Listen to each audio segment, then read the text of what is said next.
제가 이제까지 사목 경험에 의하면은 출세한 자식일수록 부모를 더 안 모십니다. 아들 자식 출세시키면은 내가 호황할 것 같죠? 아들 자식 잘 키우면 잘 키울수록 여우 같은 년이 나타나서 낚아채 간다는 거예요. 예, 아들 자식을 잘 키우면 잘 키울수록 여우 같은 년이 나타나서 낚아채 간다는 거예요. 근데 가만히 생각해보니까 그 말이 맞는 것 같아요. 왜? 아니 의사하고 판검사면은 이쁘고 귀하게 자란 집 딸이 낚아채 갈 거 아니야. 그래서 딸을 둘 놓으면 금메달, 아들 하나 딸 하나 놓으면 은메달, 아들만 둘 놓으면 목메달이에요. 그래서 아들만 둘 놓으면 목메달이에요. 이렇게 누워있는 할머니, 그야말로 누워서 이렇게 죽 5년 10년 받아먹는 할머니, 이렇게 며느리가 손을 잡고 뭐라고 그러는지 아세요? 엄마 왜 이렇게 안 죽어?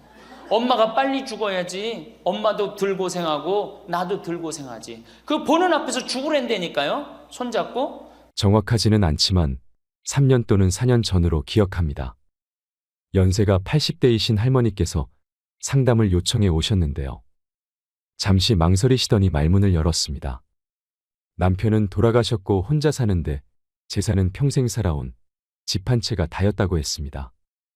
그런데 경제력도 없어지고 해서 정부로부터 보조금을 타기 위해서는 내 재산이 있으면 안 된다는 주위의 말을 듣고 큰아들에게 나중에 필요할 때 돌려달라는 당부와 함께 집 명의를 큰아들에게 넘겨주었습니다. 당시 아파트에 살았던 아들은 애들은 뛰어놀아야 한다고 말하며 어머니가 사시던 집보다 좀 더 큰 집이 필요하다고 하면서 할머니께서 사시던 집을 매각하고 좀 더 큰 집으로 이사를 갔습니다. 이러던 중 몇 년 전부터 몸이 아프고 불편해지면서 치료와 요양 등으로 돈이 더 필요해졌지만 돈을 마련할 방법이 없었습니다. 그래서 할머니 집값의 일부를 아들로부터 받아서 생활에 보태야겠다는 생각에 아들과 상의를 했습니다. 그러나 돌아온 말은 청천벽력이었습니다. 아들 답변은 돌려줄 돈이 없다는 것이었습니다. 게다가 며느리는 한술 더 떴다고 합니다. 소송하려면 하세요. 우리는 드릴 의무가 없습니다. 라고 했지요. 창피해서 누구에게 말할 수도 없는 그런 답변을 받은 할머니는 그 분을 참지 못하시고 제 앞에서 눈물만 흘렸습니다. 이게 남의 얘기일까요? 아들이 잘못된 걸까요? 아니면 며느리가 나쁜 걸까요? 어쩌면 이런 일은 누구에게나 일어날 수 있는 일이라고 생각합니다. 그래서 오늘은 이런 얘기를 함께 생각해 보려고 합니다. 내 재산을 내가 살아 생전에 자녀에게 넘겨주는 것이 좋을까요? 아니면 내가 세상을 떠난 후 상속으로 가져가게 하는 것이 좋을까요? 작던 크던 넘겨줄 재산이 있는 사람들은 한 번쯤은 생각하게 되는 문제입니다. 그리고 또 넘겨준다면 얼마를 언제 어떻게 넘겨줘야 하는지도 역시 고민하게 됩니다. 모두가 그런 것은 아니지만 우리나라 노인분들은 재산 이전과 관련해서 비슷한 공통점을 발견할 수 있습니다. 그것은 나이가 50쯤 접어들면 자신의 재산을 자녀들에게 넘겨줄 것을 생각한다는 것입니다. 물론 그렇지 않은 분들도 있고 보다 일찍 생각하시는 분들도 있습니다. 제가 말씀드리는 것은 평균적으로 50대에 접어들면 자녀에게 재산을 이전하는 문제를 생각하더라는 것입니다. 어떤 측면에선 당연한 것이라고 생각할 수도 있긴 한데요. 아마도 예전 같지 않은 건강 상태라든지 자녀의 성장, 그리고 어느 정도 자신들의 생활이 안정되어 있는 시기이기도 한 이유도 있을 것이라는 생각이 듭니다. 미리 준비하는 것이 잘못되었다고 할 수는 없습니다. 다만 여러 사람들이 겪은 경험을 여러분과 공유해서 여러분의 판단과 계획에 도움을 드리고자 하는 것입니다. 오늘의 주제는 내 재산을 언제 자녀에게 넘겨주는 것이 좋은가입니다. 먼저 재산을 자녀들에게 일찍이 전해줬을 때 좋은 점에 대해서 생각해 보겠습니다. 첫째는 재산이 불어나는 것에 대한 세금을 피할 수 있습니다. 그러니까 재산이 불어난다는 전제하에서 생각해 보면 내가 지금 증여를 해주면 이전에 주려는 재산의 가치가 좀 더 낮은 금액일 때 증여를 해주기 때문에 증여세 면세점 내에 증여가 가능해질 수도 있습니다. 그러나 재산이 많이 불어나게 된다면 아무래도 증여 면세점을 넘어서게 될 가능성이 높아집니다. 이렇게 되면 증여세 부담이 생기게 될 수도 있죠. 상속도 마찬가지입니다. 재산 규모가 커질수록 상속세 면세점 역시 넘어설 가능성이 높아질 수 있기 때문입니다. 두 번째는 자녀들이 돈이 필요할 때 사용할 수 있도록 해준다는 것입니다. 우리 모두가 겪었던 것처럼 젊었을 때 조금만 도움을 받으면 직장 생활이나 비즈니스, 그리고 자녀 교육에 큰 도움이 되는 경우를 보게 됩니다. 특히 자녀 교육에 많은 공을 들이는 우리나라 사람들은 좋은 학군이 있는 곳에서 거주하려면 아무래도 주거 공간 가격이 높기 때문에 특별한 경우를 제외하고는 젊은이들이 경제적으로 감당하기 어려운 경우가 대부분입니다.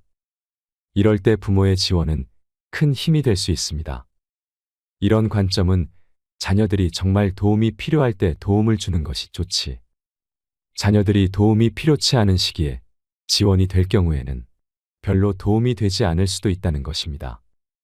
이런 장점이 있음에도 불구하고 자녀들에게 재산을 일찍 이전하는 것에 대한 다른 관점을 7가지로 정리해서 생각해 보겠습니다.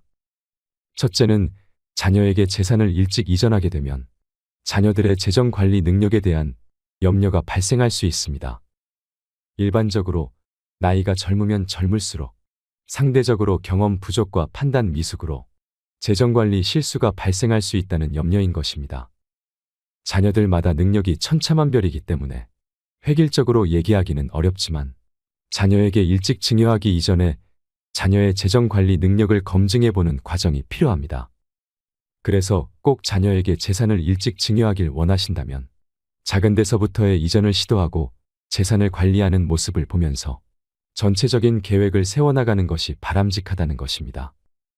둘째는 자녀들에게 재산을 이전하기 전에 자신의 미래에 대한 사려 깊은 준비가 필요하다는 것입니다.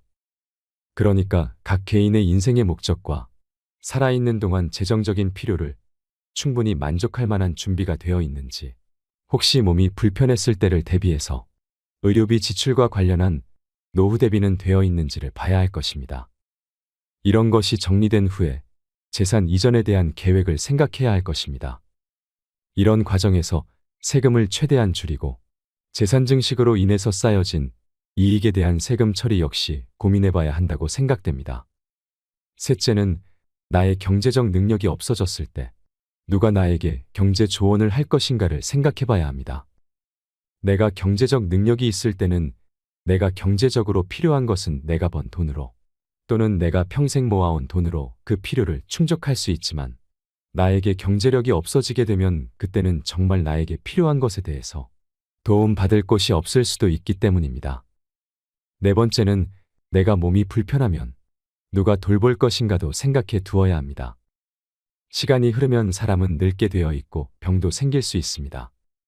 단순히 약을 복용하거나 간단한 치료나 수술로 해결될 수 있는 병의 경우에는 큰 어려움이 없을 수도 있지만 거동이 불편해지거나 누구의 도움이 반드시 필요한 상황이 올 경우에는 치명적일 수 있다는 것입니다. 우리도 부모님을 모셔보았고 그리고 경험해 보았지만 가족 중 누군가가 거동이 불편하고 항상 누군가로부터 간호를 받아야 하는 상황일 때는 아무리 자식이라 해도 매일 매 시간마다 도움을 드리는 것은 매우 어렵습니다. 아니, 불가능하다고 보는 것이 더 합당할 것입니다. 왜냐하면 자녀들도 일을 해야 하고 돌봐야 할 가정이 있고 그들의 어린 자녀들이 있습니다. 자녀가 불효자여서가 아니라 현실적으로 할 수 없는 경우가 많습니다.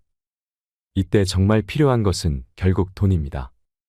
돈이 있으면 그 돈으로 나를 돌봐줄 수 있는 사람을 고용할 수도 있고 치료받으면서 생을 마감할 때까지 자녀들에게 피해를 주지 않으면서 편안히 생활을 할 수 있을 것입니다. 그런데 자녀에게 일찌감치 재산을 줬다면 내가 어렵게 되었다고 다시 달라고 할 수 있을까요? 그래서 내가 몸을 가눌 수 없게 되었을 때 생활에 필요한 부분을 반드시 남겨두어야 합니다.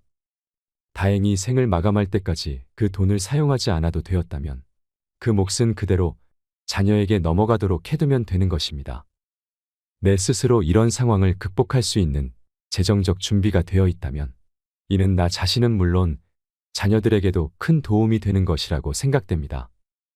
5번째는 자녀는 품 안의 자녀일 때 자녀일 수 있다는 것입니다.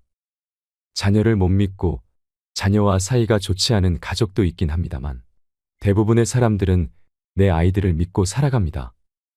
그렇기 때문에 내가 가지고 있는 재산을 내가 쓰는 것보다는 어떻게든 아껴서 자녀들에게 넘겨주려고 하시는 분들이 많습니다. 맞습니다. 내가 평생 아껴서 모은 재산, 내가 눈에 넣어도 아프지 않을 아들, 딸들에게 넘겨주는 것을 누가 뭐라 하겠습니까? 내가 쓰는 것보다 아들, 딸들에게 주는 것이 행복한데 말입니다. 그런데 그렇게 사랑했던 아들이 또는 딸이 결혼을 하게 되면 내 며느리와 사위는 내 자녀와 다를 수 있다는 것입니다.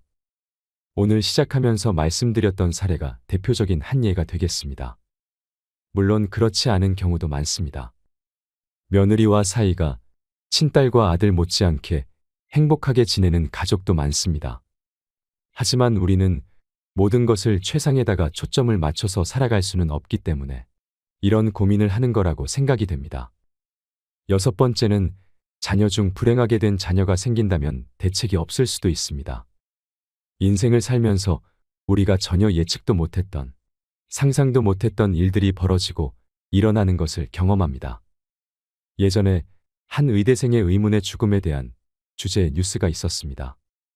우린 이런 유사한 사건을 많이 접하게 되고 또 가족 중에서도 이런 경험을 한 사례가 있을 수 있습니다. 자녀에게 모든 재산을 일찌감치 전했는데 부득이한 사고가 발생한다면, 그리고 자녀가 여럿일 경우에 어느 한 자녀가 사고로 인해서 나머지 인생의 돌봄이 필요하다면 내가 가지고 있는 재산으로 그 자녀의 치료와 돌봄에 사용하면 되는데, 모든 재산이 이전되었을 경우 그 재산을 다시 분배하는 일은 아주 불편한 상황이 될 것이라는 사실을 역시 간과해서는 안 되겠습니다. 7번째는 선물을 줄 때는 명확한 설명이 필요합니다. 요즘 젊은 부모들은 많이 변했지만 우리 부모들 세대만 해도 생색내며 자녀에게 도움을 주는 것보다는 말없이 자녀들이 이해하겠지 또는 조용히 지원하는 것을 미덕으로 생각하는 경향이 많이 있습니다. 예를 들면 생일날 또는 크리스마스에 어떤 작지 않은 선물을 했다고 하면 이것은 크리스마스 선물이다 또는 생일 선물이다라고 명확히 얘기하고, 이런 재정적 선물이 정기적으로 이루어지지 않을 수 있음을 명확히 하는 것이 좋습니다. 그리고 어떤 지원을 정기적으로 할 경우 재정 상황의 변화에 따라서 중단될 수도 있음을 역시 명확히 전달하는 것이 좋습니다. 부모에게 경제적인 지원을 받는 자녀는 이 지원이 계속될 수도 있다고 착각할 수도 있기 때문입니다. 우스갯소리이긴 하지만 길가의 거지에게 매일 1,000원씩 주다가 어느 날 주지 않으면 거지는 내 돈 달라고 한다는 얘기가 있습니다. 그만큼 지원하는 사람의 마음과 받는 사람의 마음은 아전인수격으로 자신이 편한 방법으로 또는 유리한 방법으로 이해하려고 하는 경향이 있음을 알아야 합니다. 오늘은 평생 모은 재산을 내 자녀에게 언제 이전하는 것이 좋을까에 대한 생각을 함께 해보았습니다. 자녀에게 재산을 이전하는 절대적인 좋은 시기를 찾는 것은 쉽지 않습니다. 어떨 때는 좀 더 일찍 재산을 이전해야 좋을 수도 있고, 어떨 때는 최대한 늦게 이전하는 것이 좋을 수도 있습니다. 또 부모가 유리한지, 자녀가 유리한지를 얘기하는 것도 아닙니다. 부모와 자녀 모두 행복할 수 있는 최선의 선택을 찾아보자는 것입니다. 각 가정마다 사정과 입장을 잘 고려해서 현명한 판단을 해야 할 것입니다. 오늘은 황창현 신부님의 강의를 통해 자식에게 재산을 줘야 하는지 안 줘야 하는지 생각해보는 시간을 가지고 싶습니다. 영상이 마음에 드신다면 구독과 좋아요 부탁드리겠습니다. 그리고 내 곁에 소중한 이들에게 이 영상을 공유해주세요. 황창현 신부님의 행복특강, 지금 바로 시작하겠습니다. 제가 노년의 생활에 대한 얘기를 좀 하도록 하겠습니다. 우리나라가 자식에 대한 관심은 세계에서 1등인데 노인에 대한 관심은 선진국 중에서는 꼴등인 것 같아요. 정말로. 우리가 3,000년 전에 평균 연령이 얼마였느냐 하면 3,000년 전에 평균 연령이 20세였어요. 20살. 3,000년 전에. 근데 1900년, 지금으로부터 100년 전에 평균 연령이 몇 세였냐면 47세였어요. 그러니까 3,000년 동안 27년 늘어난 거예요. 근데 1900년에서 지금 2008년 불과 100년 만에 평균 연령이 80세야. 그러니까 100년 만에 몇 세가 늘어났느냐 하면은 33년이 늘어나는 거, 33년이. 그러니까 지금 우리 여기 할머니들 보통 보면은 제가 장례 미사에 보면은 대개 92살, 93살 이래요. 우리 여기 주방장 어머니도 얼마 전에 돌아가셨는데 96에 돌아왔어. 96에. 그러니까 요즘 70쯤 이렇게 돌아가면은 뭐라 그러냐면 아유 빨리 죽었네 그래요. 70쯤 죽으면. 그렇죠? 70쯤 죽으면 빨리 죽었네 그래요. 그러니까 여기 대부분의 분들이 여기 계신 분들 보면은 이 정말로 재수 없으면 100살까지 다 살 거예요. 여기 있는 분들은 100살까지. 예. 까메서 한번 호구 조사를 한번 해봐야 되겠다. 나 지금 70 넘었다. 손 들어봐요. 70 넘었다. 70은 나이도 아니네 보니까. 80 넘었다 하면 손 들어. 80. 우리 할머니 80 넘었어요? 몇 살이세요? 81? 이 할머니 여기까지 온 근력 보니까 105살까지 살게 생겼네. 예. 아니 81인데 이렇게 정정한데, 근데 여러분들 천지가 그래요. 천지가. 우리가 2006년에 100살 넘은 사람이 몇 명이냐면 1960명이에요. 그러니까 거의 2,000명 됐어요. 2007년에 몇 명? 4,000명이에요. 4,000명. 더블로 늘어나요. 더블로. 일본은 100살 넘은 사람이 3만 명이 넘어요. 3만 명이. 그러니까 옛날에는 연령이 어떻게 돼 있었느냐 하면은 애들이 많았고 어른이 조금이었어요. 그래갖고 뭐 애들은 굉장히 많은데 나를 가면 갈수록 저거 갖고 동네에서 60살 넘은 사람은 1명 내지 2명이야. 동네에서. 그러니까 60 환갑 넘었다 그러면 이렇게 지나가다도 환갑 넘은 할머니가 지나가면 절로 고개를 숙였단 말이에요. 어디 옛날에 할아버지 할머니 환갑 넘은 할아버지 할머니 지나가는데 담배를 펴요. 피다가도 얼른 끄지.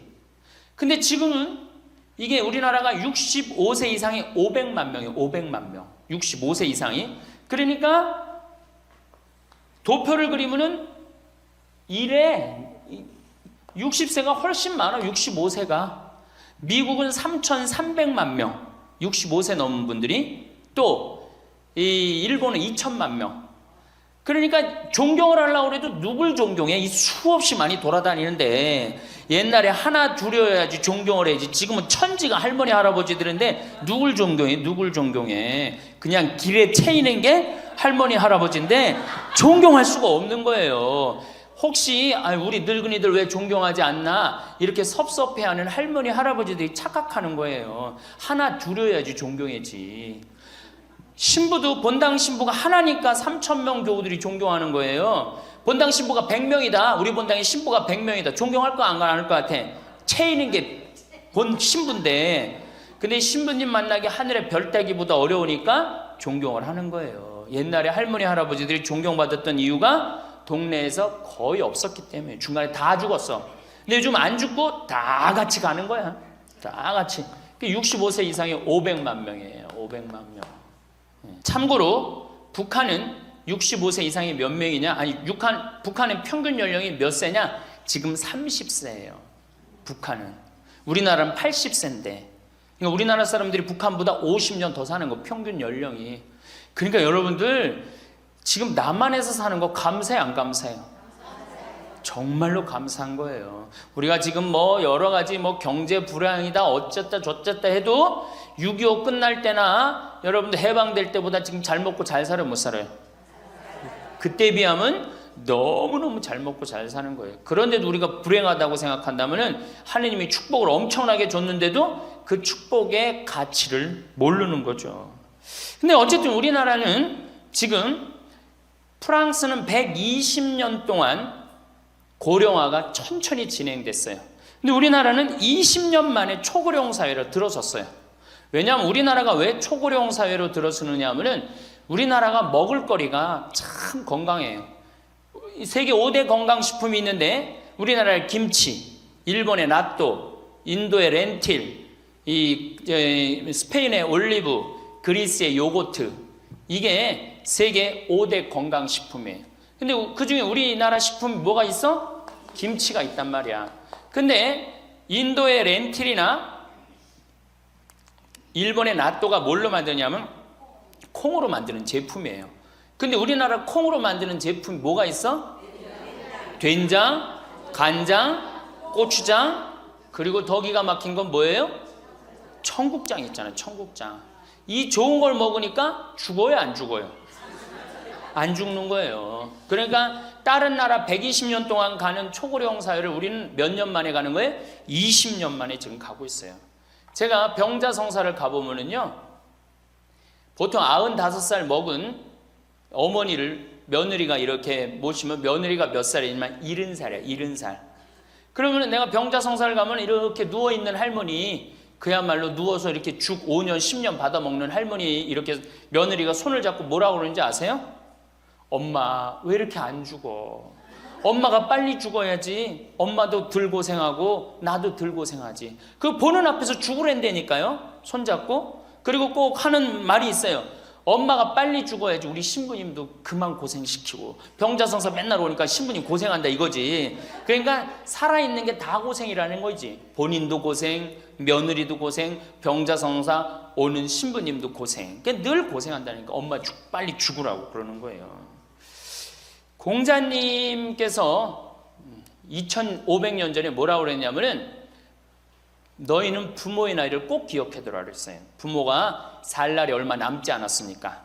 그래갖고 내가 그 얘기를 듣고 부모님 나이를 기억하다가요, 요즘은 60 넘어서 기억하기 시작했는데 요즘 포기했어요. 헷갈려. 몇 살인지 78인지 79인지 왔다 갔다 해요. 아마 내가 이렇게 많은 분들 지금 어머니 나이 몇 살이냐면 헷갈리는 사람들 많더라고요. 83인지 4인지 왔다 갔다 하는 거죠. 쉬다 지쳐서 포기하는 거예요. 제가 능평성당에 그 봉송체를 갔는데 이 할머니를 92살서부터 봉송체를 다녔는데 이 할머니 기억력이 기가 막혀요. 전달 봉송체 온 날 정확하게 기억해요. 날짜 요일까지. 근데 이 할머니가 내가 할머니 몇 살이에요? 그러면은 89이래. 92인데도 89이래. 93때 가갖고 할머니 몇 살에 89이래. 95까지 제가 봉송체를 갔거든요. 그때도 물어보면 89이래. 왜 89이라고 그럴 것 같아요? 그렇게 기억력 좋은 할머니가. 미안한 거예요. 너무 오래 살으니까 누구한테 미안해? 자식들한테 미안한 거예요. 자식들한테. 그러니까 지금 이게 우리 현대의 가장 심각한 문제는 뭐예요? 이게 안 죽는 거야. 안 죽는 거. 그럼 왜 안 죽느냐? 이게 의학이 발달해 갖고요. 죽을 만하면 살려갖고 오고, 죽을 만하면 살려갖고 오고. 그래서 죽고 싶어도 죽지도 못해요 지금. 1920년에 페니실린이 개발이 됩니다. 세계대전이 끝나고 난 다음에 페니실린이 보편화돼요. 페니실린 나오기 전에는 조금만 상처만 나도 죽었어요. 아물지 않으면. 안에 골마도 다 죽었어요. 근데 페니실린 나오고 난 다음부터 어떻게? 상처 나도 안에 골마도 페니실린 한 방만 넣으면 다 낫는 거예요. 전염병이고 뭐고. 그러니까 이제 안 죽기 시작한 거예요. 또 MIT 공대 아이들이 20세기의 최고의 발명품을 뭘로 아느냐면 칫솔로 봐요. 칫솔. 20세기 최고의 발명품. 그러니까 칫솔 나오기 전에 옛날에 여기 할머니들, 동네 할머니들, 50된 할머니들 이빨이 몇 개나 남아 있었어요. 여기 하나, 그러고 뻥 뚫렸잖아요. 그렇죠? 그래갖고 그냥 옛날에 합죽이 굉장히 많았죠. 이빨이 없으니까. 그리고 왜 옛날에는 이빨이, 칫솔도 없었지만 왜 이빨이 이렇게 성하지 않았어요? 애를 7, 8, 10 놓으니 그거 애 놓으면서 힘쓰느냐고 잇몸 다 물러나고 이빨 빠지는 거예요. 근데 요즘 애도 안 놓지. 칫솔로 하지. 그러니까 이빨이 하나 둘이면은 50쯤 되면 이빨이 다 빠져요. 이빨이 하나 둘이면 어떻게 해요? 하나 둘이면 죽밖에 못 먹어요. 50살 넘어서 죽 먹기 시작하면은 아무리 죽 먹고 오래 살아도 10년 이상 못 버팁니다. 그 옛날에 환갑을 못 넘겼던 거예요. 근데 요즘 칫솔이 있어갖고 이빨이 온전한 할머니들 천지예요. 또 요즘은 의술이 발달해갖고 어떻게? 치과에 가갖고 틀니 다 해놓지. 또 이 해놓지. 요즘 또 임플란트까지 하지. 그러니까 이빨이 그냥 80이 돼도 다 튼튼한 거야. 이빨이 튼튼하니까 일주일에 한 번씩 고기를 꼭꼭 씹어 먹는 거예요. 죽 먹던 시대하고 고기 먹는 시대하고는 이건 틀리는 거예요. 매일 단백질을 공급해 주니까 죽어요, 안 죽어요? 안 죽는 거예요. 그래서 지금 어떻게? 굉장히 오래 사시는 거예요. 그리고 요즘 또 어떻게? 옛날에는 운동이 어딨어. 옛날에는 밭에 나가서 일하고 그냥 늘 힘들게 살았잖아요. 그러니까 옛날에는 맨날 나가서 고생하고 이빨 없지. 그러니까 어떻게? 그러니까 빨리 죽는 거예요. 근데 요즘은 건강식품 먹지, 운동하지, 헬스하지, 수영하지. 이게요, 이래서 얼마나 오래 사는지 몰라. 저 뒤에 계신 분들, 지금 40대, 50대 되신 분들 손 들어보세요. 40대, 50대 되신 분들, 여러분들은 120살까지 살아. 120. 정말이에요. 여러분들은 120살까지 삽니다. 그러면 여러분들 지금 몇 년 남은 거야? 70년 남은 분들 많아요, 지금. 지금 자식이 문제가 아니라 누가 문제예요? 여러분들이 문제예요, 지금. 자식 걱정할 때가 아니에요, 지금. 70년이면 작은 시간이에요? 70년이면 엄청나게 긴 시간이에요. 이 70년 동안 뭐하고 살 거냐? 이거 진짜 고민해야 돼요. 이렇게 오래 살 줄 모르고 노년에 대한 준비 안 하신 분들이, 이 노년에 대한 준비를 하신 분들은 과연 몇이나 되고, 노년을 준비 안 하신 분들은 얼마나 될까? 내가 보기엔 노년 제대로 준비한 사람들 10%도 안 돼요. 우리는 노년을 어떻게 준비하면 된다고 생각했어? 자식 하나 잘 키우면은 노년 준비 잘한다고 생각하고 있는 거예요. 근데 우리나라가 이 자식 교육의 맹목적이죠. 맹목적입니다. 이 세계에서 자식한테 이렇게 맹목적인 나라 없어요, 세계에서. 그러면은 우리 할머니들, 할아버지들이 왜 자식 교육을 맹목적으로 시켰느냐? 1900년도에 조선이 무너져 버려요. 그렇죠? 1900년도에 조선이 무너져 버려요. 그럼 조선 무너지기 전에 500년 동안 양반 상놈이 있었어. 그러니까 양반하고 상놈이 있었는데, 여기 계신 분들 뭐 다 지금 족보 있다고 그러죠? 나도 사실은 우리 집 족보 있다고 그러지만은 이게 얼마나 믿어야 될지 몰라. 왜냐하면은 조선시대 양반이 10%밖에 안 됐어요. 100명 중에 10명만 양반이었어요. 충청도가 10%, 경상도는 4%밖에 안 됐어요. 그러면 90%는 다 뭐야? 상민이야, 상민. 노예든 노비든 뭐 백정이든 전부 다 서름 받고 살았어요. 옛날에 노비가 얼마나 서름을 받고 살았느냐 하면은, 말을 타고 지나가다가도 양반 집을 지나가면은 양반 이 담이 시작되는 곳에서 말에서 내려야 돼요. 말 타고 양반 못 지나가요. 그러면은 말 타고 말을 끌고 가다가 양반 담이 끝나는 데서 다시 타고 갔어요. 만약에 그냥 말 타고 지나가다가 걸리면은 멍석마리로 맞았어요. 그러니까 그냥 수백 년 동안 서러웠던 게 1900년대 순식간에 무너져 버렸어. 양반, 상놈, 계급이 무너져 버렸단 말이야. 이제 뭐만 하면 출세할 수 있어? 공부만 하면 출세할 수 있었던 거예요. 공부만. 그러니까 그냥 공부만 하면 판검사 되면 모든 게 이제 내 원한, 그동안 수백 년 동안 쌓였던 원한 한을 다 풀 수 있다. 그래갖고 이제 나는 못 먹어도 논 팔고 소 팔고 정말 나 먹고 싶은 거 쓰고 싶은 거 못하는 한 있어도 누구는 교육시켜? 자식은 교육시키겠다, 이거. 자식은. 그러니까 그냥 있는 돈 없는 돈 팔아서 마련해 갖고 여러분들 어떻게 했어요? 자식 공부를 시킨 게 바로 여러분들 세대예요. 여러분들이 정말로 내가 이렇게 오래 살 줄 모르고 자식 하나 출세시켜 갖고 그동안 수백 년 동안 서름을 다 날려버리겠다. 그래 갖고 우리나라가 교육률이 세계에서 최고로 높았던 거예요.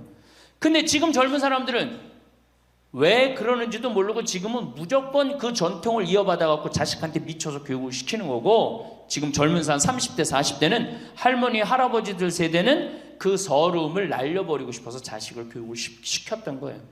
그렇게 이렇게 있는 돈 없는 돈 다 들여갖고 자식을 출세를 시켰어. 출세를 시키면 호강할 줄 알았는데 자식이 출세하면은 호강합니까 안 합니까? 제가 이제까지 사목 경험에 의하면은 출세한 자식일수록 부모를 더 안 모십니다. 출세한 자식일수록. 부모가 서울대학 뭐 연고대 정말 대학 졸업시켜갖고 내가 출세를 했어요. 그래갖고 집에 비데가 있어. 비데. 화장실에 가면 물 나오는 거 있죠? 비데도 있고 이태리 대리석도 있고. 집은 삐까번쩍하게 기가 막히게 했는데 늙은 우리 무식한 엄마는, 무식한 아버지는 그 집에 어울려요, 안 어울려요? 그 집에 안 어울리는 거예요. 그러니까 안 어울리고 빨리 죽으면 차라리 다행인데 이게 안 어울리면서 죽지도 않고 그냥 그 집에서 귀신같이 왔다 갔다 한단 말이에요. 그러니까 자꾸 눈에 밟히는 거예요. 내가 평택에 있을 때 비닐하우스에서 사는 집이에요. 근데 이 집에 할머니 한 분이 사는데 파출부가 와서 밥을 해주는 거예요. 파출부가 밥 해주고 빨래 해주고 할머니 뒷바라지를 다 해주는 거예요. 그리고 집에 갈 때는 바깥에서 문을 잠고 가는 거예요. 신기한 거예요. 어떻게 저런 일이 벌어지느냐. 또 봉송체도, 성당 다녀고 봉송체도 하고. 알고 봤더니 아들이 서울에서 100억대 재산가야. 집은 정말 으리으리한 집이야. 근데 그 무식한 할머니가 그 집에 어울려요, 안 어울려요? 안 어울리는 거야. 그러니까 이건 그래도 그 자식이 양심은 있어갖고 엄마는 내다버릴 수는 없고, 그러니까 서울에서 평택에다가 비닐하우스를 줘갖고 파출부 하나 있어. 거기다 갖다 놓고 그냥 내다버릴 수는 없고 어떻게 그냥 그렇게 모시는 거예요. 그랬더니 내가 어느 노인대학에 오신 분들한테 이 강의를 했더니 할머니 한 분이 그런 얘기를 안 버린 게 다행이다 그런 거예요. 그걸로 만족하는 거야. 안 버림을 당하는 것만 해도 다행이라고 그러는 거예요. 이게 기가 막힌 정말로 시대에 우리가 살고 있죠. 여기 우리 할머니 할아버지들, 내 자식이, 특히 아들 자식, 내가 이 아들에 대한 아주 그 혐오감이 있는데, 아들 자식 출세시키면은 내가 호황할 것 같죠? 가만히 생각해봐요. 아들을 기가 막히게 잘 키워서 서울대학 나왔어, 의사가 됐어, 판검사가 됐어. 그러면은 어떤 할머니가 그래요. 아들 자식 잘 키우면 잘 키울수록 여우 같은 년이 나타나서 낚아채 간다는 거예요. 아들 자식을 잘 키우면 잘 키울수록 여우 같은 년이 나타나서 낚아채 간다는 거예요. 근데 가만히 생각해보니까 그 말이 맞는 것 같아요. 왜? 아니 의사하고 판검사면은 이쁘고 귀하게 자란 집 딸이 낚아채 갈 거 아니야. 다 그렇게 결혼하지 않아요? 그럼 그걸 어떻게 해? 그냥 자식 뺏기는 거예요. 그래서 딸을 둘 놓으면 금메달, 아들 하나 딸 하나 놓으면 은메달, 아들만 둘 놓으면 목메달이에요. 그래서 아들만 둘 놓으면 목메달이에요. 여기 얼마 전에 굉장히 재미난 통계가 나왔어요. 아들은 늙은 부모를 54% 구박한대요. 아들은 늙은 부모를, 며느리가 14% 구박한대요. 딸이 11% 구박한대요. 그러니까 아들 하나 딸 하나 있으면 늙어서 구박을 얼마나 받아? 55% 구박받는 거야. 그렇죠? 근데 아들만 둘이면 어떻게 되는 거야? 곱하기 2 하면 되는 거예요, 여기다가. 그럼 몇 퍼센트 구박받아? 108% 구박받는 거예요. 그러니까 아들 있다고 좋아하는 시대는 끝났다. 아들 있다고 좋아하는 시대는. 그리고 잘 키운 아들일수록 누가 나타나서 낚아채 간다?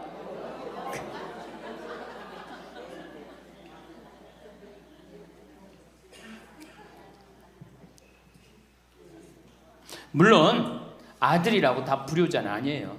물론 제가 이렇게 목욕탕 이렇게 가보면은요, 정말 기가 막힌 아들을 많이 봐요. 80, 90된 아버지를 60된 아들이 모시고 와갖고 다 때 밀어드리고, 그 다음에 온탕에 들어갈 때도 손 한번 대보고 아버지 여기 괜찮다고 그러고, 끝나면 또 온몸에 로션 다 발라주고 이 옷 입혀가는 그런 자식들 참 많이 봐요. 기가 막힌 효자들도 있어요. 또 음식점에 가보면은 큰 늙은 그냥 꼬부랑 할머니 모시고 와갖고 고기 구워서 입에 넣어드리는 자식들도 참 많이 봐요. 그렇게 효도하는 자식들도 있는데 그 몇 퍼센트냐? 10% 이상 넘지 않을 거려. 우리 집도 이 둘째 아들이 기가 막힌 효자예요. 내가 봐도 참 효자예요. 좋은데 구경시켜드린다고 다 그 시와오 그 저기 뭐야 갈대숲 그리고 회도 사드리고 시간 되면 여행도 모시고 기가 막혀요. 근데 그런 아들이 몇이나 되겠느냐? 제가 보기에는 그렇게 많지 않아요. 황창현 신부님의 강의가 어떠셨나요? 저는 출세한 자식일수록 부모를 더 안 모신다는 이야기가 정말 충격적이었는데요. 100억 부자인 아들이 자신의 엄마를 비닐하우스에 살게 하면서 자식된 도리를 한다는 것이 고작 파출부를 보내주는 거라니 정말 이해가 되지 않았습니다. 그리고 황창현 신부님께서 말씀하신 이야기 중에 아들은 늙은 부모를 54% 구박하고 며느리는 14% 구박하고 딸이 11% 구박한다는 통계를 보니 나이 들어서 구박 안 받고 살려면 어떻게 해야 하나 고민해 봐야겠다는 생각이 들었습니다. 이럴 때 내 재산이라도 있으면 구박 안 받고 당당하게 살 수 있지 않을까 하는 생각도 들었습니다. 여러분은 자식에게 재산을 물려주는 것에 대해 어떻게 생각하시나요? 황창현 신부님께서는 자식한테 물려줄 생각하지 말아라고 합니다. 여러분들이 만약에 70살에 다 살았다고 생각하고 자식들한테 재산을 물려주는 순간 여러분들은 자식 잃어버리고 재산 잃어버리고 인생 잃어버리는 거라고 말하십니다. 70살에 자식들한테 재산을 주면 자식이 계속 용돈 주고 찾아올 것 같은지 되묻습니다. 용돈도 안 주고 찾아오지도 않는 것이 현실이라고 하죠. 10월 2일 노인의 날에는 불효자 방지법이 발의가 됐다고 합니다. 불효자 방지법을 들어보셨나요? 불효자 방지법이 뭐냐 하면 내가 집도 주고 재산을 다 줬는데 자식이 용돈도 안 주고 찾아오지도 않으면 내가 준 재산, 내가 준 집을 다시 찾아올 수 있는 법입니다. 용돈도 안 주고 나를 책임지지도 않으니까 원래 내 재산이니까 내가 다시 갖고 올게 하는 것입니다. 그런데 70살이 넘어서 내가 자식에게 준 재산 찾아오겠다고 법원에 소송 걸 수 있는 할머니들은 별로 없습니다. 그냥 참고 사는 것입니다. 속은 새까맣게 타들어가는데 참고 사는 것입니다. 내가 자식을 어떻게 키워서 어떻게 성공시키고 어떻게 재산을 물려줬는데 나한테 이럴 수가 있느냐고 그렇게 땅을 치고 후회해도 소용없는 것입니다. 이 영상을 보시면서 어떤 깨달음을 얻으셨는지 댓글로 여러분의 소중한 의견을 공유해 주세요. 다양한 사람들과 허심탄회하게 이야기 나누면서 의미를 한 번 더 되새기신다면 가슴에 더욱 남을 것입니다. 이상으로 책틀맨이었습니다. 지혜를 쌓는 당신의 오늘이 아름답습니다. 더 좋은 영상으로 찾아뵙겠습니다. 할머니 할아버지들 자식 걱정해서 자식들한테 잔소리한들 자식들이 귀담아 듣습니까? 챙겨나면 귀담아 들어야 안 들어요? 뭐 한다 그래? 노망 떤다 그러지. 우리 엄마 아는 것도 없고 무식한데 웬 챙겨를 이렇게 하느냐고 엄마나 잘하라고 그러고 구박하죠. 그러니까 지금 우리 할머니 할아버지들도 자식 걱정할 때가 아니야. 이제는 누구 걱정해? 내 남은 여생을 어떻게 의미 있고 행복하게 지낼 것이냐, 그거 하나. 나 자식한테 부담 안 주고 내 속 썩이는 거, 나 하나 속 안 썩이고 나 혼자 행복하게 사는 게 진짜 그 좋은 거예요. 자식들에게 사업자금이다, 결혼자금이다, 이렇게 다 해주는 것이 당연한 걸까요? 내 모든 걸 다 바쳐 자식에게 다 주었을 때 자식들이 우리 부모님들께 더 잘하던가요? 그저 사랑으로 밀어주고 끌어주면 되는 줄 알고 해온 것들 때문에 비참한 노후를 보낼 수 있습니다. 이렇게 다 퍼주고 자식에게 기대감을 갖는다면 나중에 자신만 큰 상처를 받을 수 있습니다. 사람은 빨리 배신하는 자와 늦게 배신하는 자가 있을 뿐이라는 말이 있습니다. 자식도 그 예외가 아닙니다. 자식을 지원해 주는 것은 당연한 것이 아닙니다. 이 모든 것을 당연하다고 여겼다면 지금 당장 그 생각들을 버리셔야 합니다. 자식에게 금전적으로 지원해 주지 마세요. 아니, 평소부터 애초에 돈이 없다고 말하시는 편이 낫습니다. 철저하게 자신의 재산을 숨기세요. 이왕이면 자식이 어릴 때부터 숨기는 것이 좋습니다. 이미 말을 했다면 이건 내 노후자금이니 내 노후자금은 넘볼 생각하지 말라고 솔직하게 얘기하세요. 어릴 때부터 아들아 너는 이 집을 물려줄게, 딸아 너는 내가 가진 주식을 물려줄게와 같은 구두 약속도 절대 하지 말아야 합니다. 그러면 자식들은 그 말을 철석같이 믿고 열심히 살지 않다가 나중에 부모가 말을 바꾸기라도 한다면 부모를 원망하게 될 수도 있습니다. 재산을 알려주면 어쩔 수 없이 아무리 효자 효녀여도 그 돈을 의식하지 않을 수 없게 됩니다. 마치 그 돈이 이미 자기 거인 듯. 뭔가 돈이 필요한 일이 있을 때 부모가 지원을 안 해주면 부모에게 서운하게 되는 것입니다. 모르는 게 약이라는 말이 있듯이 차라리 모르게 해야 합니다. 부모는 이미 자식이 자신의 재산이 얼마인지 알고 있는 이상 자식이 무언가를 하겠다고 했을 때 금전적인 지원을 안 해주기가 힘든 상황이 생길 수 있습니다. 행여 자식이 서운해할까 또 돈을 지원해주고 이런 악순환에 빠지다 결국 자식에게 내 노후자금까지 갖다 바치는 상황에 놓이게 되는 것입니다. 이렇게 부모가 이것저것 해주다 보면 절대 한 번으로 안 끝나고 계속되게 됩니다. 또한 그렇게 어려서부터 받는 것에만 익숙해진 자녀들은 부모에게 계속 받으며 살려고 할 것입니다. 부모에게 손 벌리는 것이 가장 쉽고 편한 게 되어 버렸기 때문입니다. 황창현 신부님께서는 우리나라 부모들이 잘못하고 있다고 합니다. 자식을 잘못 키우고 있다고 합니다. 너무 맹목적인 사랑을 하면서 그게 교육인 줄 잘못 알고 있다고 하지요. 자식이 인생을 살아가면서 힘든 것도 배우고 즐거운 것도 배우고 보람도 느껴야 되는데 공부만 잘하면 돼. 공부만 잘하면 돼 하면서 잘하다 보니 자기만 알고 잘한 놈이 된다고 합니다. 이렇게 이기적으로 잘한 놈이 이타적으로 살 확률은 아주 적습니다. 황창현 신부님의 행복 특강을 통해 자식을 망치는 부모가 되지 않으려면 어떻게 해야 하는지, 혼자서도 행복하게 잘 살려면 어떻게 해야 하는지를 생각해보는 시간이 되시길 바랍니다. 영상이 마음에 드신다면 구독과 좋아요 부탁드리겠습니다. 그리고 내 곁에 소중한 이들에게 이 영상을 공유해주세요.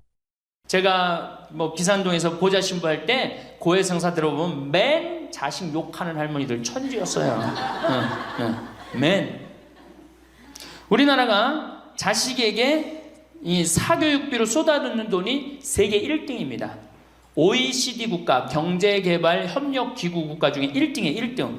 올해도 자식한테만 사교육비가 얼마 들어가? 20조 원을 쏟아넣었어요.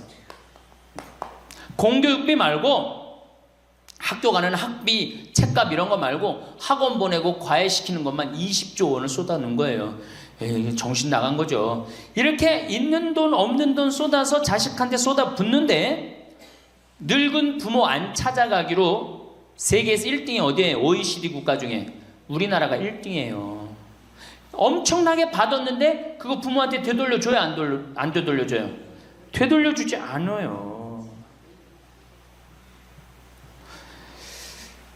이게 받아만 한 자식은요 줄 모릅니다.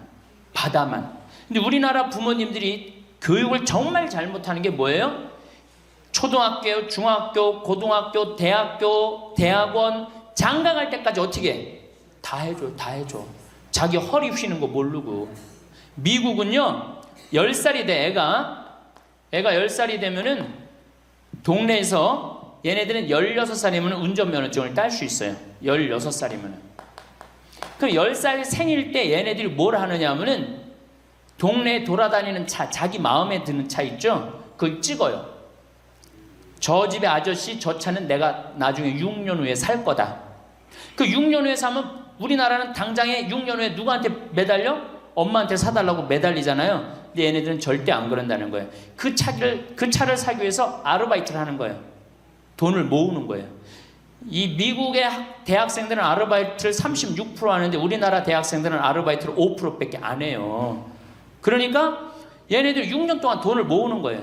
그러면은 자기가 그 차를 찍으면 그 차 주인은 알고 있어요. 저 아이가 내 차를 살라고 찍어 놓은 거다. 그럼 6년이 지나면 차가 꼬물될 것 같아? 안 꼬물될 것 같아? 꼬물되죠? 그래도 절대 안 판다는 거예요. 왜냐하면 찍어 놓은 아이가 있으니까. 그래갖고 6년이 지나면은 걔가 6년 동안 모아둔 돈이 얼마나 되겠어. 그래갖고 16살 때 운전면허증이 따면은 그 집에 온대요. 내가 아저씨 차 살라고 6년 동안 돈을 모았다. 근데 6년 동안 모아갖고 모자라잖아요. 근데 이미 차는 고물이 다 돼 있고 그러면 그 아저씨가 너 잔디 앞으로 6개월 동안 깎어라. 그러면 내가 이 차를 줄 테니까. 그렇게 해서 자기 차를 구입한다는 거예요. 그러니까 걔네들은 미국의 아이들도 차 하나를 구입해도 어떻게? 아무리 부잣집 아이들 때더라도 다 자기가 아르바이트해서 하는 거예요. 그 16살만 되면 독립한다고 생각을 해요. 차 자기가 구입하죠. 집도 자기가 구입합니다. 결혼해서 살 집도 자기가 돈 벌어서 다 해요. 그리고 여자를 데리고 오지, 우리나라처럼 일단 여자 데리고 오면 부모님이 집 얻어주는, 이 기가 막힌 거죠. 여러분들, 우리나라 60대 되신 부모님이 자식 뒷바라지 책임져주는 비율이 83%예요. 그러니까 대부분의 할머니 할아버지들이 60이 돼도 누구 뒷바라지 해주느냐고 허리가 휘어? 자식들 뒷바라지 안 하고 허리가 휘는 거예요. 우리 집에 캐나다 원어민 선생님, 수원에 있는 중학교 영어 원어민 선생님이 일주일 동안 우리 집에 와서 농사를 배웠어요. 그런데 이름이 디아나라고 그러는 여선생님인데, 내가 그 친구랑 이렇게 얘기를 하는데 한국에 오니까 너무너무 이상하대요. 뭐가 이상하냐고 그러니까 애들이 학원 다니는 것도 이상하지만은 고등학교, 대학교 결혼할 때까지 부모가 돈 다 대주는 게 이상하다는 거예요. 자기네 캐나다가 우리나라보다 훨씬 잘 살아요. 자기네 나라는 고등학교 졸업하면은 부모님 이제까지 키운 거 고생했다, 그리고 그 다음에 다 자기네들 알아서 독립한대요. 부모님 그동안 하드워크 열심히 일했다 이거예요. 근데 그 늙은 부모님한테 붙어갖고 부모님 괴롭히면 안 된다 이거죠. 근데 우리나라는 그런 생각 해야 안 해요. 마지막까지 다 뺏어 먹는 거지. 그리고 이제 늙으면은 귀찮다고 내다버리고. 제가 평택에 있을 때 정말로 그 신문에도 보도가 꽤 됐던 거예요. 그 안양에서 사글세 집을 하나 얻은 거예요, 사람들이. 그래갖고 미리 짐부터 붙인다고 그랬는데 짐이 하나 왔어. 큰 짐이 왔는데 짐을 짐이 왔는데 뭐 사람도 없고 그러는데 그 짐 안에서 이상한 소리가 나갖고 열어보니까 할머니를 그 안에다 넣고 붙인 거예요. 할머니를. 그래갖고 아니 도대체 어떻게 된 거냐? 자식이 누구냐? 이름을 밝히질 않는 거예요. 자기 아들이 공무원이거든.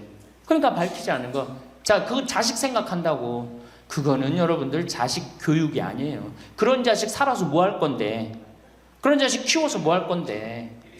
그러니까 우리나라는 이게 자식한테 너무 맹목적인 사랑을 하면서 그게 교육인 줄 알고 있는 거예요. 자기가 인생을 살아가면서 힘든 것도 배우고 즐거운 것도 배우고 보람도 느껴야 되는데, 너는 뭐만 잘하면 돼?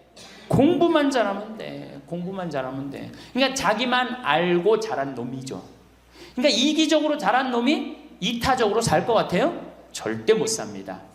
우리 어렸을 때는 어머니가 부침개를 했어. 그럼 어떻게 해요? 이 집에도 갖다 줘라, 저 집에도 갖다 줘라. 그러면서 동네 돌아다니면서 이 갖다 주는 재미, 그러면서 나누는 것도 배우잖아요. 요즘 애들이 그런 애들이 어디 있어요? 아파트 문 닫으면 끝인데. 그렇게 자라는 애들이 남을 생각할 것 같아요? 어떻게 해서든지 4배만 채우면 되는 걸로 자랐지. 저는 요즘 텔레비전에서 우리나라 지금 정책 결정할 때 너무 답답한 결정들이 굉장히 많이 나와요. 어떻게 저런 결정을 할까? 국민들 생각을 하는 걸까? 안 하는 걸까? 그런데 그 결정하는 애들이 다 누구야? 초등학교 때 공부 잘하고 중학교, 중고등학교 공부 1, 2등 하고 서울대학 가갖고 행정고시, 외무고시 이런 거 다 합격한 애들이 결정한 거예요. 자기만 알고 자란 애가 결정하는 거예요. 내가 하버드대나 몇몇 대학에 들어가는 그 활동 그것도 써준 적이 있는데, 그 들어가는 애들, 걔네들은 뭘 제일 중요하게 여겨요? 봉사활동. 사회봉사활동을 얼마나 잘했느냐. 그러니까 1년, 2년 세계로 돌아다니면서 봉사활동 하는 거예요. 근데 우리는 봉사활동도 다 어떻게? 다 거짓말로 꾸며갖고 들어가는 거예요. 예. 여기 그렇게 써달라고 오는 사람들도 많아요. 예. 그리고 봉사활동 오겠다고 그러고도 약속 어기는 사람들도 많아요.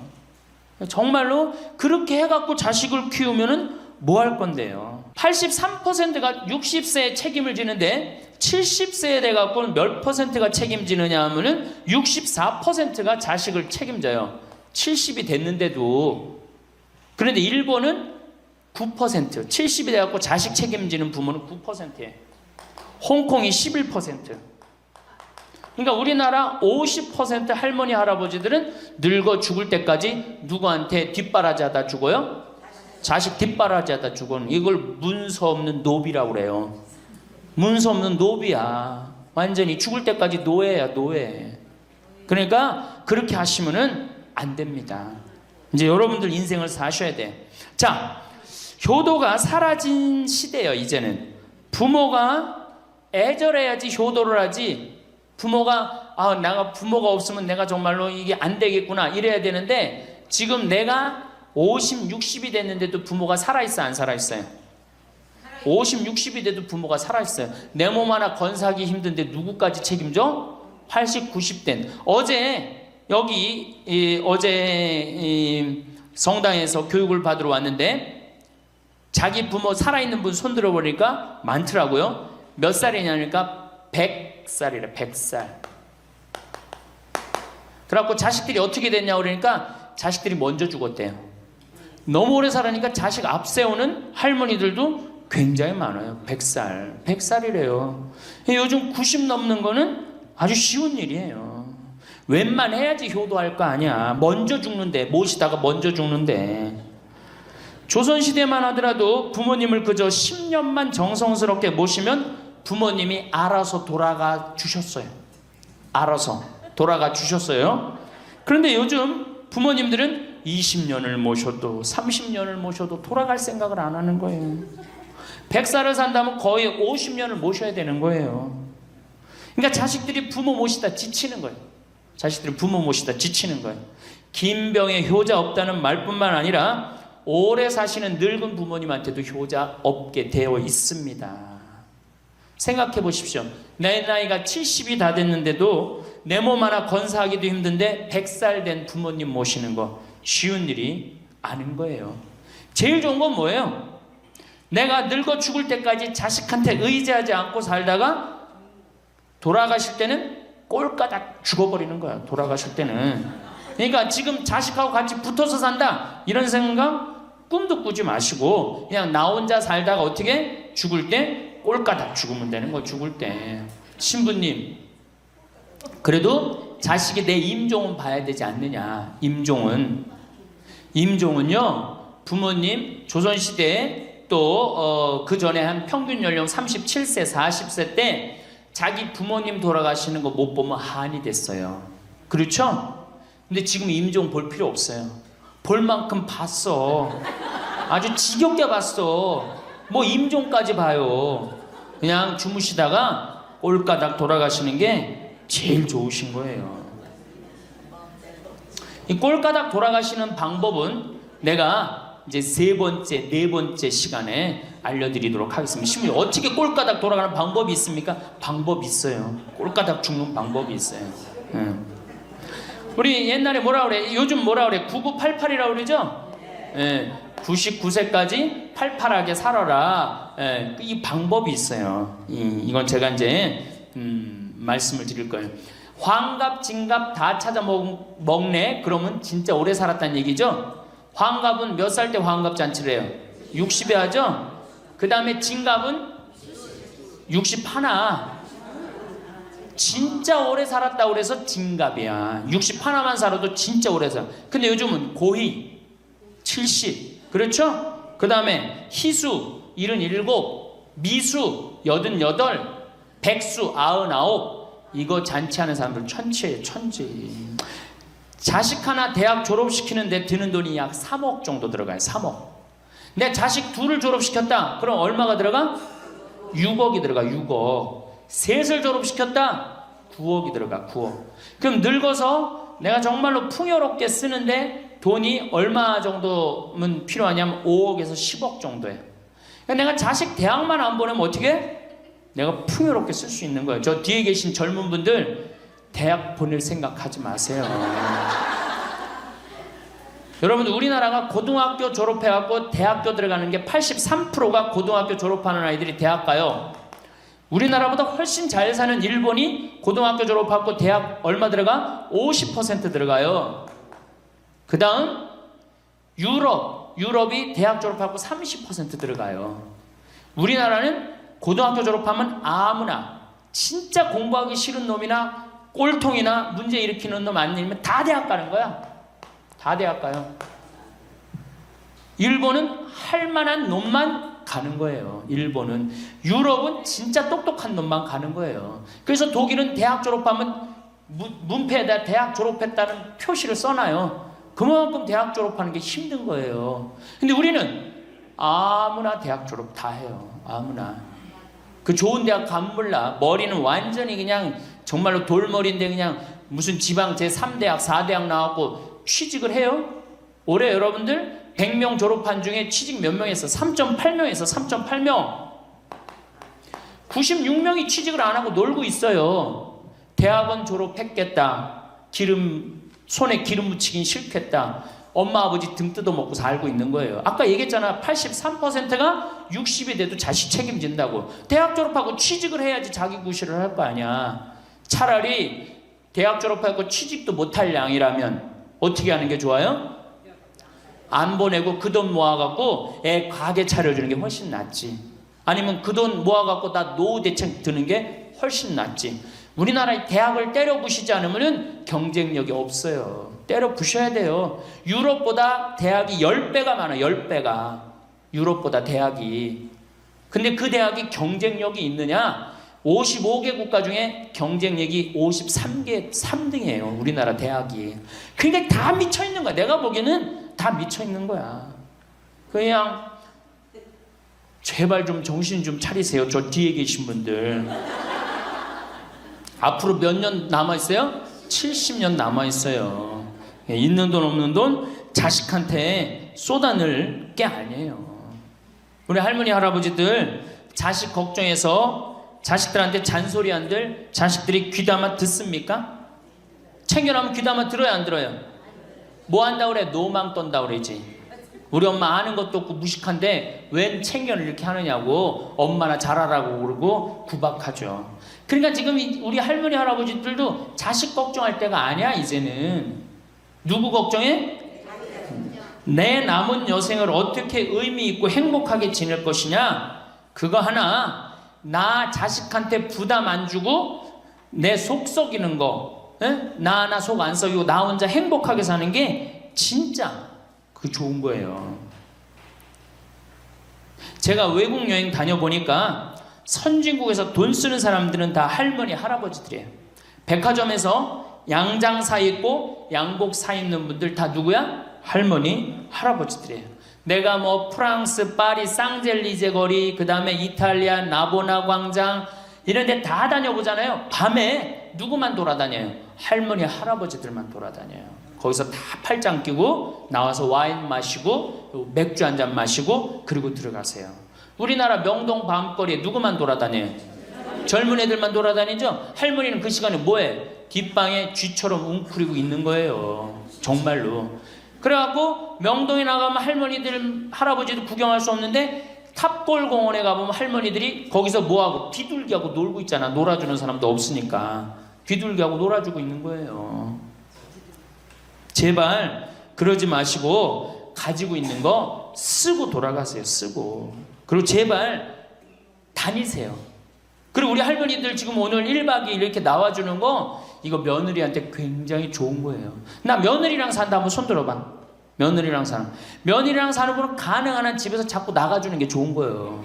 하루라도 집을 비워주는 게 며느리가 좋은. 생각해봐. 30년 40년 시어머니하고 같이 산다고 생각을 해봐요.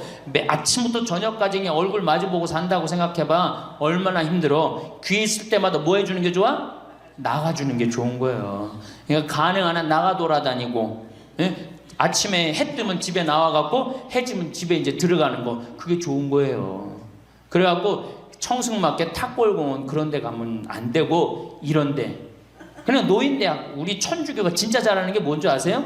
노인대학이에요. 노인대학. 이거 정말로 천주교 진짜 잘하는 것 중에 하나예요. 우리나라 경제가 왜 안 돌아가는 줄 아세요? 할머니 할아버지들이 돈을 안 써서 경제가 안 돌아가는 거야. 할머니 할아버지들이 돈을 안 써서 경제가 안 돌아가는 거 생각을 해봐. 옛날에는 할머니 할아버지들이 조금밖에 없었잖아요. 쓰면 얼마나 써, 이 할머니 할아버지들이. 애들이 돈 썼잖아요. 근데 지금은 어때? 이렇단 말이야. 이 500만 명이 돈을 안 쓴단 말이야. 돈을 왜 안 써?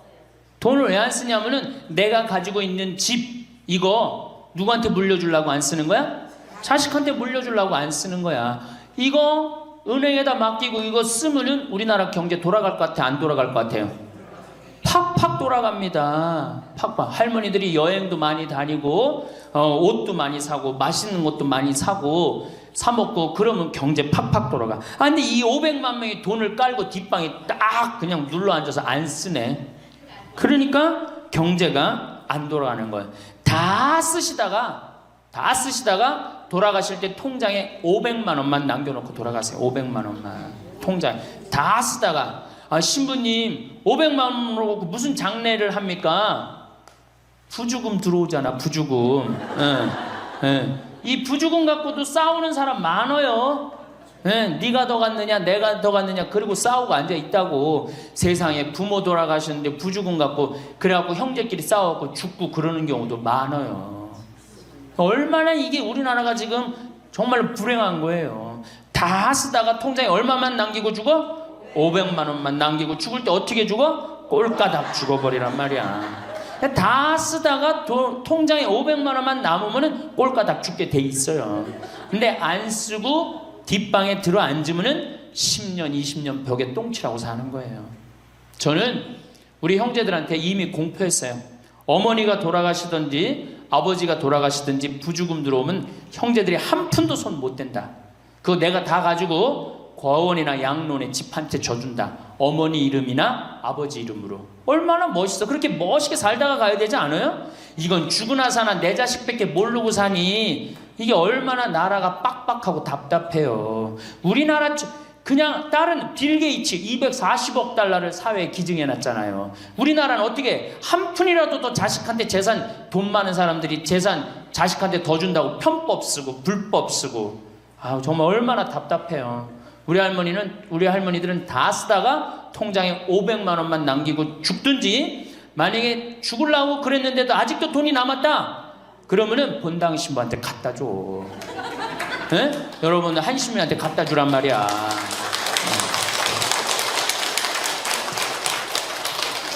박수 치는 거 보니까 갖다 줄 의사가 있나 본데? 제발 자식한테 주는 게 절대 훌륭하게 사는 게 아니에요. 자식들은 지가 알아서 살고 나는 마지막에 이제 하느님한테 빌려 썼으니 하느님의 영광을 위해서 가난하고 어려운 이웃을 위해서 희사하고 가는 거예요. 그렇게 살아야지 우리나라가 복지국가가 되고 선진국가가 되는 거예요. 부자 부모가 돌아가면은 국가 재산의 반은, 본인의 재산의 반은 국가가 갖고 와 써보지도 못하고, 나머지 반은 네가 더 갔느냐 내가 더 갔느냐 형제끼리 싸워갖고 원수가 돼갖고 서로 만나지도 않아요. 만나지도 않아요. 근데 가난한 집 부모가 돌아가면은 이제 우리 부모 돌아갔으니까 우리밖에 안 남았다, 서로 나눠 가질 것도 없으니까 싸우지도 않고 어떻게 우애가 더 좋아진단 말이에요. 그걸 누가 만들어? 여러분들이 결정하는 거예요. 지금 아까 물어보니까 뭐 4억 5억 아파트 한 채에 뭐 4억 5억, 야, 그 돈 남겨놓으면 자식이 좋아할 것 같아요? 서로 원수됩니다.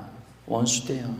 그러니까 다 쓰다 돌아가세요. 냉면 먹고 싶으면 큰아들이 사줄래나 둘째 아들이 사줄래나 막내딸이 사줄래나 여름 내내 기다렸는데 한 놈도 와서 안 사줘. 그 억울해 안 억울해? 아니 냉면이 얼마나 한다고? 5,000원이면 사 먹잖아요. 그럼 내 돈 주고 내가 가서 사 먹으면 되는 거를 큰아들이 사줄래나 둘째 아들이 사줄래나 막내딸이 사줄래나 그걸 기다려. 그렇게 청승을 떨고 살아요. 내가 가서 내가 사 먹으면 되는 걸. 근데 평생 나를 위해서 써봤어 안 써봤어? 이젠 써보세요. 나를 위해서 쓰는 연습을 하세요. 그래야지 나라 경제가 돌아가는 거예요. 나무는 뿌리가 썩으면은 나무는 튼튼하지 못해요.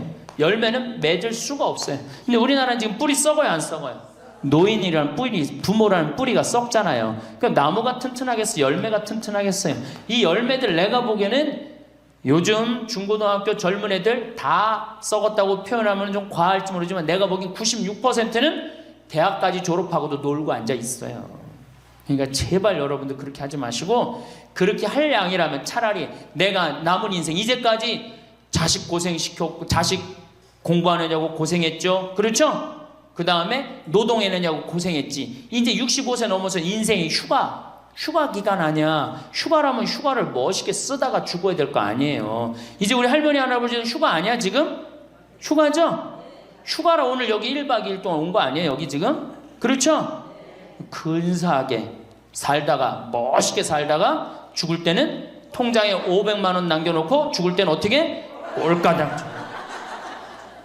감사합니다. 황창현 신부님의 강의가 어떠셨나요?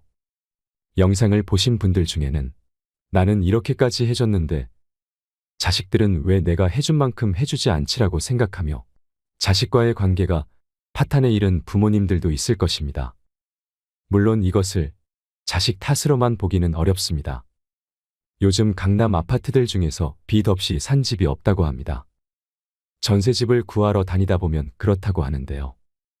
그 이유가 예전에 무리한 대출로 집을 산 사람들이 있어서이기도 하지만 돈 많은 할아버지 할머니들이 집을 두어 채 사두시고 자식들에게 하나씩 물려주려다 생긴 일이라고 합니다.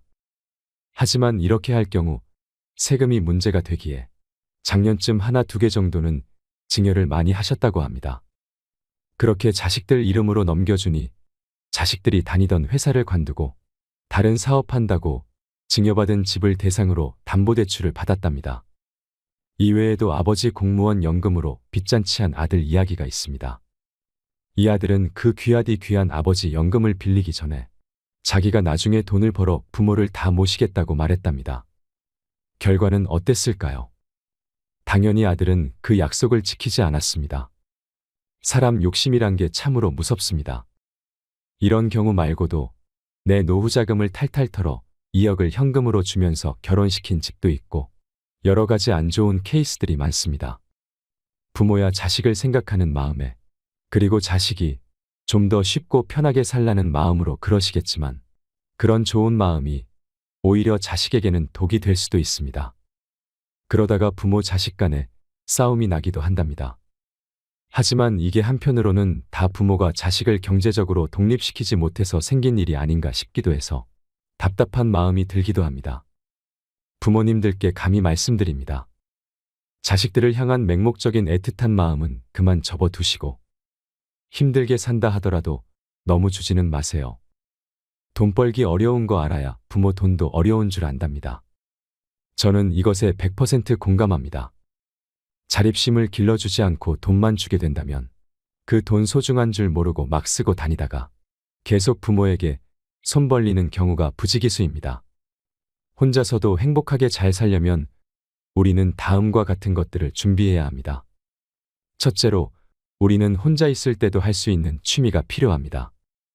할 게 없으니 다른 사람에게 관심이 가고 의존하게 되는 것입니다. 할 게 있다면 오히려 내 삶을 즐기기 바빠 자식들이나 다른 사람의 연락이 귀찮아질 수도 있습니다. 그만큼 하루를 재밌게 살 수 있습니다.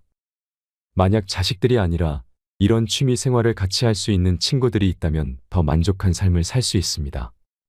둘째는 경제력입니다. 돈이 없다면 이런 취미를 만드는 것도 힘들어지게 되고 뭘 하려고 해도 할 수 있는 것이 없어지기 때문에 경제력은 굉장히 중요한 요소 중 하나입니다. 이러한 이유 때문에 더더욱 내 재산을 다 퍼주며 자식에게 지원을 해주지 않는 것이 현명합니다. 사실 나이가 들수록 돈을 벌기가 힘들어질 수도 있습니다. 그렇기 때문에 한 살이라도 젊을 때 모은 돈들을 자식에게 주지 말고 잘 아껴가며 생활하는 것도 중요합니다. 세 번째는 건강입니다. 건강하지 않다면 사는 것이 서러워집니다. 건강은 노후에는 필수적인 요소이며 앞으로도 많이 강조를 드리려고 합니다. 건강해야 취미도 만들고 하고 싶은 것을 할 수 있습니다. 건강은 아무리 강조해도 지나침이 없습니다. 우리 부모님들 아무리 힘든 일이 있더라도 꼭 건강만큼은 챙기셨으면 좋겠습니다. 오늘은 자식에게 기대지 않고 노후에 행복하게 지내는 법에 대해 이야기를 드렸습니다. 부모님들은 내가 낳은 자식은 절대 배신 안 할 거라고 하지만 이렇게 자식에게 내 인생이 좌지우지되게 놔두는 것보다 내가 혼자서도 잘 사는 방법들을 조금씩 연습해 보면 어떨까요? 이상으로 책틀맨이었습니다. 지혜를 쌓는 당신의 오늘이 아름답습니다. 더 좋은 영상으로 찾아뵙겠습니다.